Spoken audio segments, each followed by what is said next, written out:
Sejam bem-vindos ao canal Histórias Verídicas, um canal de narração humana de histórias reais extraídas do meu acervo de livros, revistas e jornais antigos, sem uso do chat GPT. Se gostou, inscreva-se. Vamos à história. Perdidos na Neve, por Terry e Harriet King. No alto do Monte Rainier, uma avalanche tirara a vida do famoso alpinista William Sold, deixando seus 19 alunos sozinhos, enfrentando os graves perigos de uma nevasca furiosa. Vagarosamente, desconsolados ao máximo, os alpinistas avançavam, palmo a palmo, descendo montanha abaixo, através da nevasca uivante. Passava um pouco das 13 horas do dia 4 de março de 1979 e Willie Unsoeld, montanhista e professor de filosofia do Evergreen State College, em Olympia, Washington, tentava guiar 20 dos seus estudantes até um lugar seguro. No dia anterior, eles haviam subido até cerca de 430 metros do alto do Monte Rainier, que tem 4.392 metros. Inesperadamente, a tempestade irrompera no céu cinza invernal.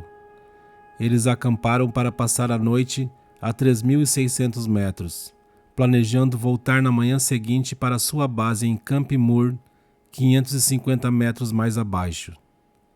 Agora, com a temperatura oscilando próximo dos 18 graus abaixo de zero, a neve amontoando-se à altura da cintura e ventos rugindo a 95 km por hora, todos lutavam apenas para manter-se de pé. Acima do fortíssimo vendaval, Willie procurava distinguir o som temido pelos montanhistas, o troar típico de uma avalanche. Embora já estivessem na estação própria das avalanches, ele havia deliberado tomar o caminho mais curto para baixo, através do desfiladeiro do cadáver, íngreme e propício a desmoronamentos. A decisão fora tomada somente após muito meditar e discutir com seus alunos. Todos sabiam que era importante escapar o mais depressa possível daquela tempestade.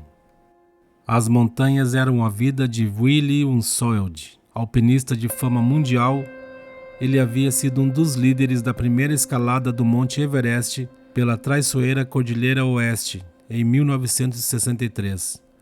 Fora também o primeiro a escalar o Mesherbrum, na Caxemira, em 1960, e o Toshen II, no Paquistão, em 1974.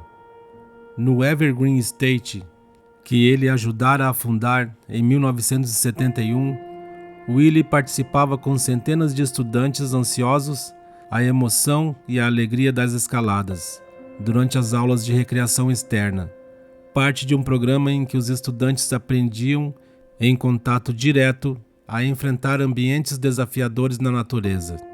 Mas a habilidade do montanhista que Willie ensinava nessas excursões era secundária diante dos seus verdadeiros objetivos: a capacidade de tomar decisões sensatas, cooperar com o grupo e assumir a liderança. Amarrado a outros 3 alpinistas, Willie guiava o grupo através de uma encosta íngreme, quando a massa de neve por baixo deles repentinamente se desprendeu e despencou pela encosta das montanhas. Willie, Jane Dippenbrock, Frank Kaplan e Peter Miller foram projetados para baixo no meio de um revoltoso e imenso caldeirão de neve e gelo. Estavam no meio daquilo que Willie mais temia, uma avalanche. Kaplan recorda-se de se ter sentido sem peso, flutuando de um lado para o outro como uma folha levada pelo vento. Mas Willie havia ensinado a ele que a neve fofa endurece como um túmulo de concreto, tão logo pare de deslizar. Tentando evitar afogar-se sobre a onda de neve que explodia à sua volta, ele literalmente nadou em direção à superfície do desabamento. Primeiro em desajeitadas braçadas de peito. Depois, enquanto a neve o fazia girar de um lado para o outro, em braçadas de costas. Durante todo o tempo, tentava dominar e utilizar o terror que tomava conta dele, seguindo o conselho de Willie. Você pode aprender pela experiência do terror. Enfrentando um desafio e não desistindo, assume os seus temores. Isto edifica uma autoconfiança que o acompanhará a vida inteira. Quase 150 metros mais abaixo, na encosta, Kaplan sentiu que a avalanche perdia velocidade. Rezando para que fosse o momento adequado, deu um bote desesperado e perfurou a superfície, no momento exato em que a neve endurecia ao seu redor. Sua cabeça e a parte superior do corpo estavam livres. Com o último resto de energia, puxou as pernas para fora das garras geladas que as prendiam. Quase no mesmo instante, Kaplan avistou a mão de Peter Miller como uma sinistra protuberância numa encosta. Trabalhando nervosamente, foi capaz de desenterrar seu amigo antes que minutos depois ele sufocasse. Tal milagre não foi possível para Willie e Jane Dippenbrook.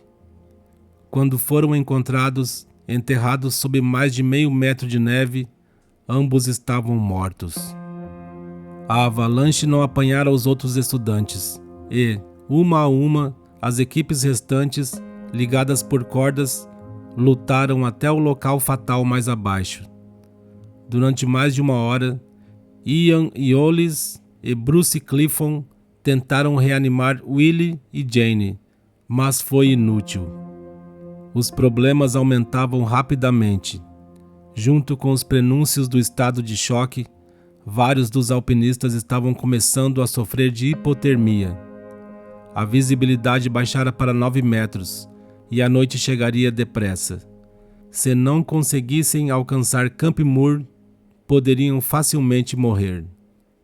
Rapidamente, a liderança coube a Ian Eolis, um alpinista e excursionista experimentado. Assim que ele assumiu a direção, começou a agir de acordo com uma das leis do montanhismo de Willie. Mantenham-se juntos. A sociedade está orientada em função do indivíduo, mas nas montanhas vocês precisam confiar uns nos outros para sobreviver. Eolis pediu a Bruce Osterman e Jeff Casebolt que os guiassem caminho abaixo. Isto permitiria a Eolis manter Peter Miller sob estreita vigilância, pois este estava bastante abalado com a morte dos companheiros e com o choque recebido pelo desmoronamento. Casebolt dirigiria a primeira equipe de 4 pessoas, seguido de perto por uma segunda equipe liderada por Osterman. 3 outros tomariam a retaguarda. Tudo depende de que uns tomem conta dos outros, acentuou Eolis. Às 15 horas, Casebolt começou a atravessar a encosta da geleira Cowlitz, por baixo do desfiladeiro do cadáver. Escolheu a descida apropriada de acordo com o ângulo que seus passos cortavam na neve profunda e pesada da encosta.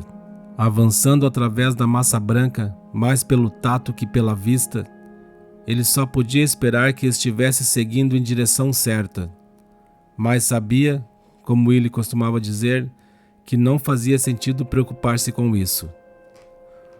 Uma vez que tenha tomado uma decisão, mantenha-se confiante e não abandone seu rumo.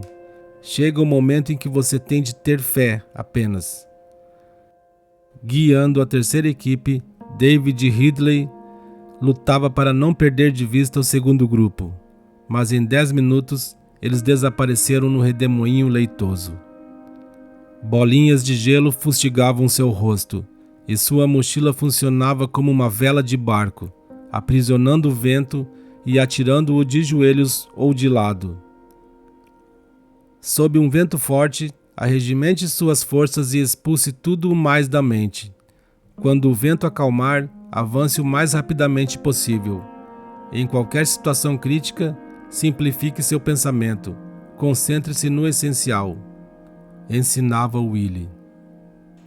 Atrás de Ridley, Eolis mantinha-se junto a Miller, abatido, que agora caminhava curvado. De repente, um golpe de vento derrubou Miller, ele engatinhou uma curta distância antes de tombar. Iolis fez com que se levantasse. Cuidem uns dos outros. Partilhem suas energias com o grupo. Nenhum deve sentir-se sozinho, separado dos outros, porque assim não se consegue vencer, dizia Willie. Iolis ouviu um grito vindo da frente. Alguém para me substituir! Era Ridley. Ele sentia-se exausto e queria ser substituído na liderança. Iolis tomou o seu lugar. À medida que o grupo avançava alguns centímetros, Iolis começou a ficar cada vez mais preocupado que eles se tivessem perdido. Então encontrou uma estaca de sinalização que Casebolt deixava. Alô! Gritou ele em direção à nevasca. Nenhuma resposta. Continue, pensou. Tenha confiança. Às 16 horas chegaram a um ponto elevado e viram as equipes pioneiras esperando. Temos de diminuir o passo e manter-nos mais próximos uns dos outros, gritou Iolis.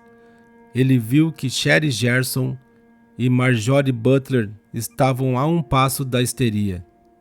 Iolis passou um braço sobre o ombro de cada uma delas. Vamos conseguir, disse-lhes, mas temos de continuar avançando. A visibilidade baixara para 5,5 metros, e agora cada passo custava duras penas, e era tudo mecanicamente. Crunch, crunch, crunch. De repente, o grupo da frente se deteve. Casebolt chegara à beira de uma fratura na avalanche, uma trincheira de mais de 1 metro de profundidade e 45 metros de largura, estendendo-se geleira abaixo por algumas centenas de metros. Era a trilha de uma avalanche recente, e permanecer nela era como estar no tambor de um revólver. Com o coração aos saltos, ele cuidadosamente avançou no gelo, alcançando a neve do outro lado. Pena Dempsey foi logo atrás dele, mas Wanda Shoulder, que mancava com o joelho entorpecido, não tinha forças para caminhar e começou a escorregar perigosamente montanha abaixo. Segure-se! Gritou Pena. Vou puxá-la com uma corda. Enterrando seu machado no gelo para amparar-se, Pena puxou Wanda. Na metade do caminho, Wanda fraquejou e sentou-se. Você pode conseguir, Wanda! Gritou Pena. Vamos, levante-se! Lutando para se erguer, Wanda agarrou a corda com uma mão e balançou o machado com a outra. 1, 2, 3 impulsos. O vento parecia um furacão, fustigando seu corpo. Por fim, exausta, ela alcançou o refúgio de neve do outro lado do gelo. Iolis era o próximo e escorregou perigosamente pelo caminho. Uma vez do outro lado, ocorreu-lhe uma ideia apavorante.